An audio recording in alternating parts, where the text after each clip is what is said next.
is Akhal Shakik, who has really worked very hard along with others to achieve peace in this region. My very dear brother, President Tayyip Erdogan, His Majesty, King Abdullah, and of course my very dear brother, Mohammed bin Zayed of UAE, and of course my very dear brother, Crown Prince of Saudi Arabia. And he has also been very, very helpful and contributed very valuably in this wonderful peace process. Ladies and gentlemen, I wouldn't want to take more of your time. Suffice it to say, had it not been for this gentleman, not only, who knows, India and Pakistan are both nuclear powers. Had he not intervened along with his wonderful team, during those 4 days, the war could have escalated to a level.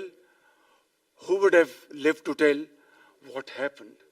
And similarly, here in this part of the world, in the Middle East, Mr. President, your valuable contribution along with President Sisi, I think history will remember in golden words. I wouldn't say more, except God bless you, God give you long life to serve like this for all time to come. Thank you very much.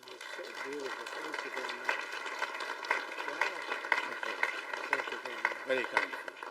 Thank you. Wow, I didn't expect that. Let's go home. There's nothing more I have to say. Goodbye, everybody. That was really beautiful and beautifully delivered. Wow, thank you very much.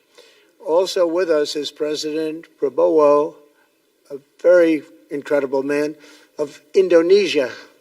President, come on.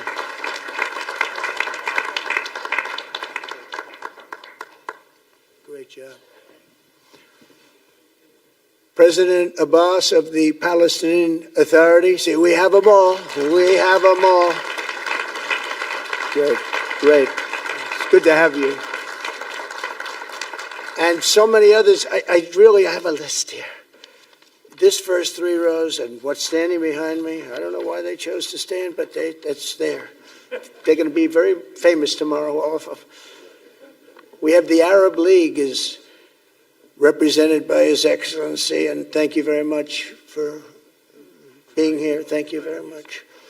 We have Armenia, and Azerbaijan. That's a little war that we stopped. That's a little war. There they are. Look at them. They're sitting. When I met with them, it was in the Oval Office. They fought for like 31 years or some crazy number. And they had one sitting on that side of the Oval Office, one sitting. By the time we finished in 1 hour, they were both hugging each other. And now they're friends and they're getting along great. Look at it. So I want to thank you both. That's incredible. Really incredible. So you have Armenia and you have Bahrain, you have Canada. It's so great to have, in fact, the president called and he wanted to know if it's worthwhile. He knew exactly what it was. He knew the importance. Where's Canada, by the way? Where are you? Where are you? He knew the importance of this. He said, I want to be there. So many people have done that. They called. I mean, they heard about it. And these are not people that can do that very easily. They have pretty big schedules to put it in mind. The most powerful people. And I appreciate you being here very much, Mr. President. Fantastic. Fantastic. And Cyprus, Egypt, the European Union, it's a lot of countries. France, thank you very much, Emmanuel. I would imagine Emmanuel standing someplace behind me. Where is he? I can't believe it. You're taking a low-key approach today. He's my friend. That's great. Good job. Thank you very much, Emmanuel. Germany, the new Chancellor of Germany he's easy to spot because he's very tall and he's very smart and he's doing a fantastic job for his country. Appreciate it very much. And congratulations, a big election. That was a big one. That was going to change things. Greece, we have Greece. We have Hungary. Oh, Victor, where is Victor? Victor. We love Victor. Victor, I call him. You know, I put the the little accent on it. You are fantastic, all right? I know a lot of people don't agree with me, but I'm the only one that matters. You are fantastic. He's a great leader. I endorsed him the last election he had, and he won by 28 points. So you're going to do even better this time. You have another election, and you're going to do great, and we appreciate it. And we're behind you 100%. That's Hungary. India is a great country with a very good friend of mine at the top, and he's just done a fantastic job. And I think that Pakistan and India are going to live very nicely together, right? That's not a very, they are. And they're two great, I'd say, leaders, great leaders as far as I'm concerned. Indonesia, we covered, and I just want to say that that's a big country, a powerful country. It does unbelievably well, and it's great to have you. Iraq, we have Iraq with lots of oil. They have so much oil, they don't know what to do with it. That's a big problem when you have so much, you have no idea what to do with it. So thank you very much. Thank you very much. Italy, we have a young woman who's, I'm not allowed to say it because usually it's the end of your political career if you say it. She's a beautiful young woman. Now, if you use the word beautiful in the United States about a woman, that's the end of your political career, but I'll take my chances. Where is she? There she is. You don't mind being called beautiful, right? Because you are. Thank you very much for coming. We appreciate it. She wanted to be here, and she's incredible, and they really respect her in Italy. She's a very successful politician. We have Norway. Oh, Norway.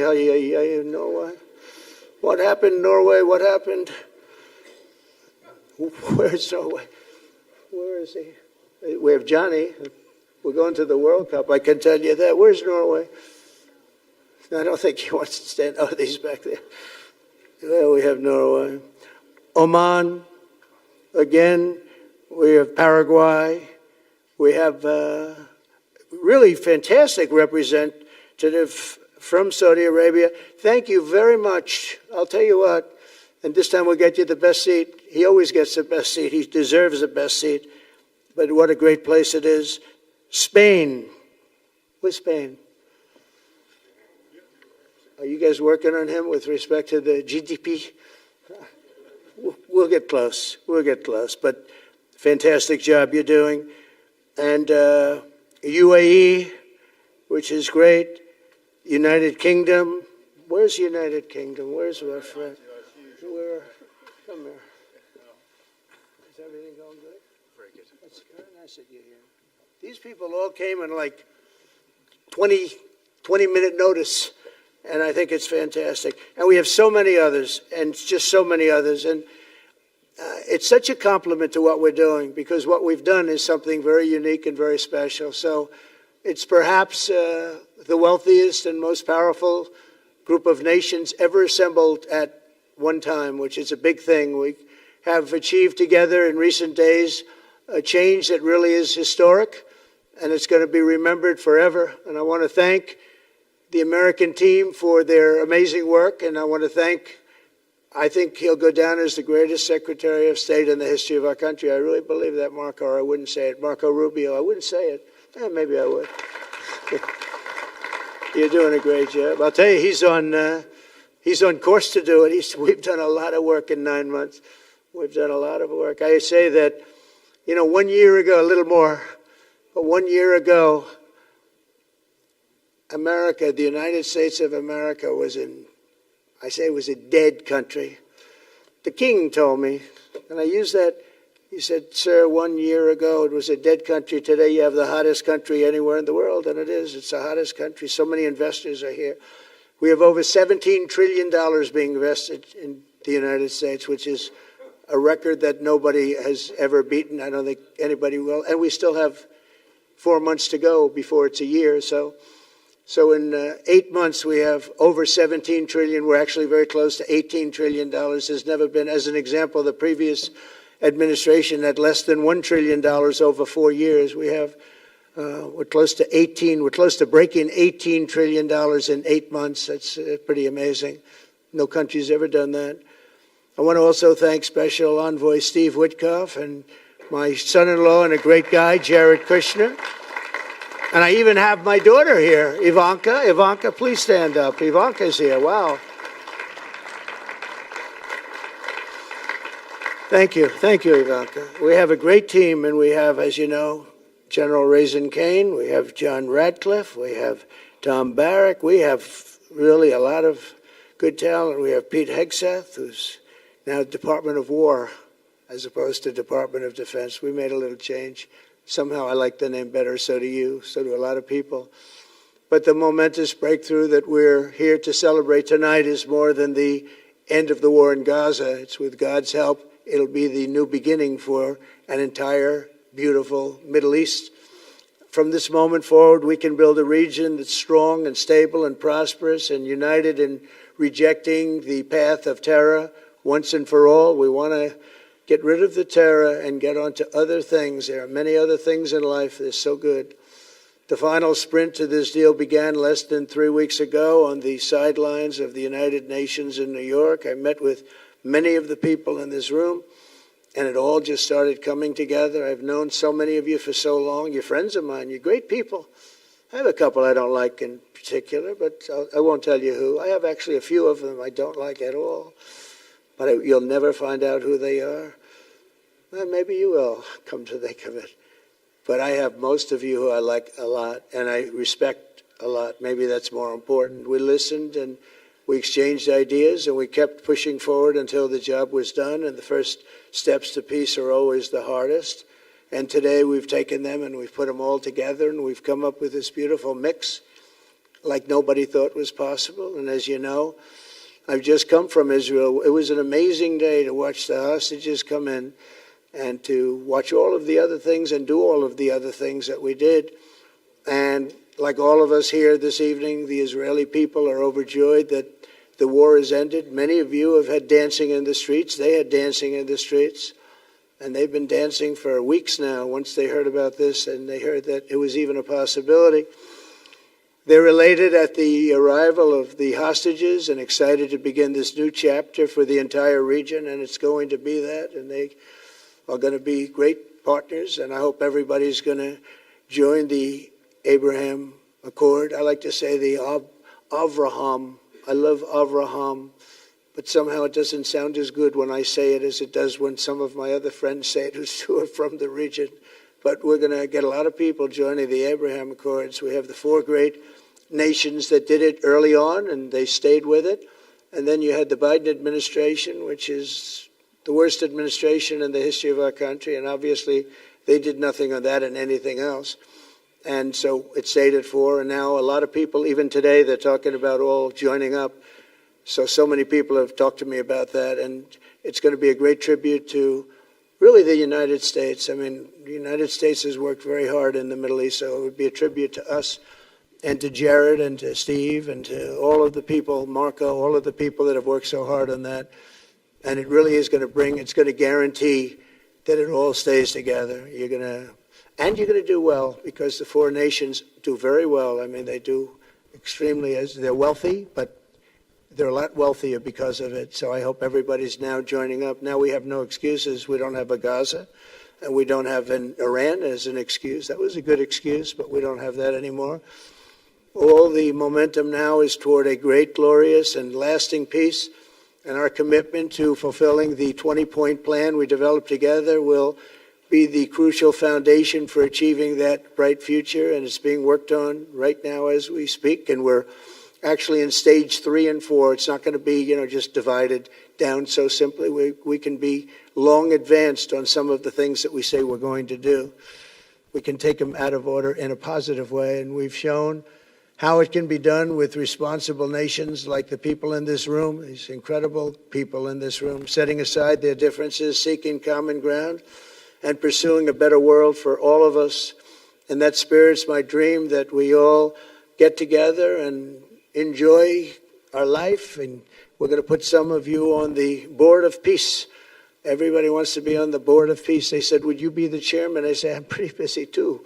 But whatever we can do to have peace in the Middle East, it's worth it. But everybody wants to go on the board of peace, so we're probably going to enlarge it. We're going to get, and the leaders, the top people, the top leaders, they want to be on the board of peace. A beautiful term. At first I wasn't sure, and then I realized how beautiful it is. And for the people of Gaza, the focus now must be on restoring the basics of a good life.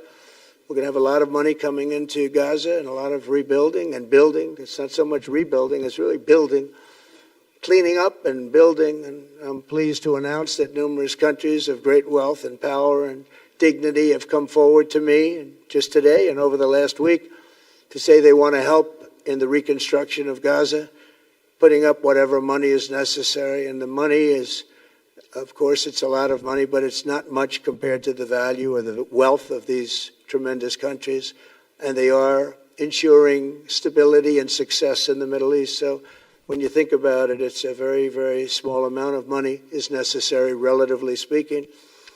And as those commitments are made, I'm going to let the world know who is doing it, because they really deserve great credit for doing it, and they're going to do something that's really monumental. This is a monumental day. This is a monumental moment in the history of the world beyond the Middle East.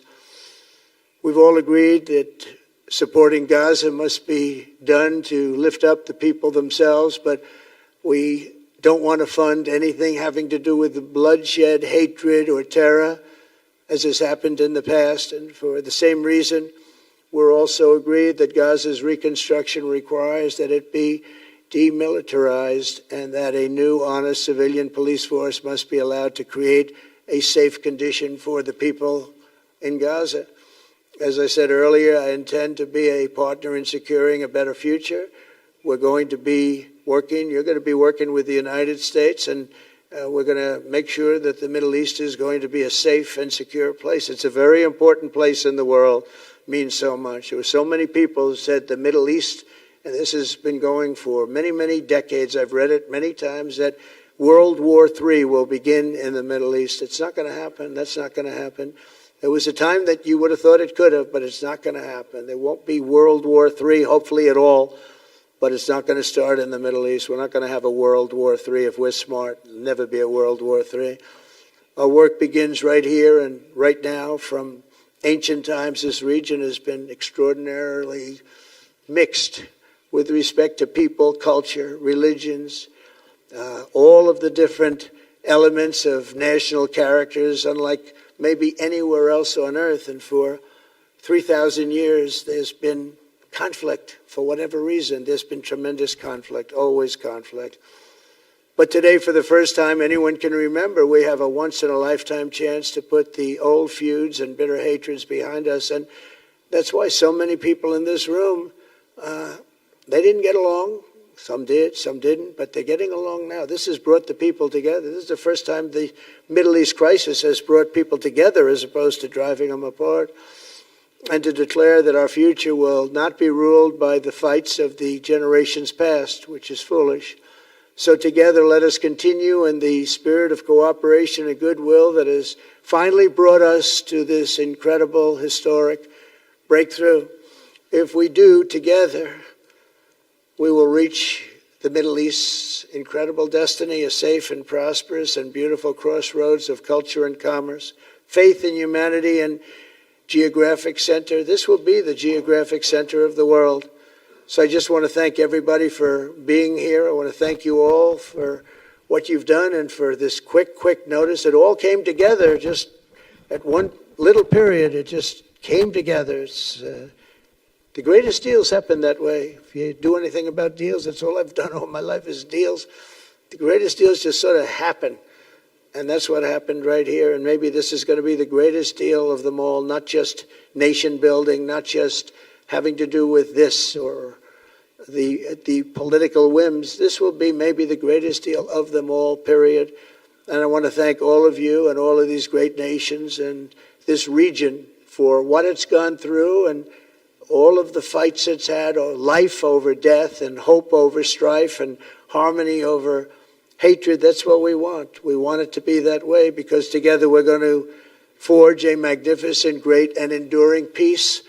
I want to just end by saying God bless you all. God bless the Middle East. God bless your countries. And God bless you. Thank you very much, everybody. Thank you. Thank you very much. Thank you.